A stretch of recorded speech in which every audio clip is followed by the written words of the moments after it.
What is electric fuel ignition? Not every piece of a vehicle used to be electronic. In fact, quite the opposite used to be true. Have you ever seen an old movie where the person sitting in the car got out, cranked a device in the front, only to go back into the car and then tried to start it? Well, that's completely the opposite of the electric fuel ignition we have available in cars today. The cars from the early days used to be manual, making for it to not be as nice of a driving experience at times. Your car will drive smooth. There are parts that are electronic that make a ride smoother. There are electronic parts that make an engine run better, and there are electronic components that have options to the vehicles that we take for granted.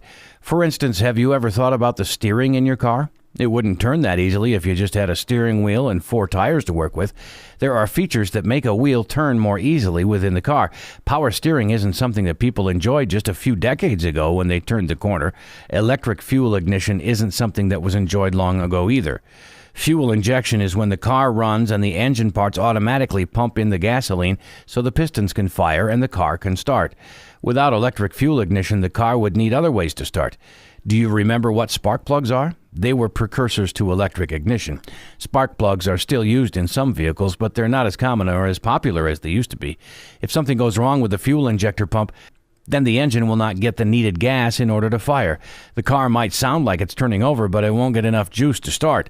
Then it's time to find your reliable mechanic friend to get your engine up and running again. Fuel ignition pumps. A fuel ignition pump can be replaced in a matter of hours if the part is in stock where you go for service. If your car can't start, then it will need to be towed to a service center. Before you pick which one it goes to, you might want to consult and make sure that they have the part, can get the part, or have someone certified to handle the repair on that part before you deliver your vehicle to their shop. Getting the fuel injector pump fixed correctly will mean the difference between having a car that's reliable or one that sits in the driveway because it can't run. The fuel ignition pump isn't something that can really be checked on a maintenance check because of its location. Unfortunately, until it goes bad, there really isn't anything to do in order to fix it or to see if there's even a problem.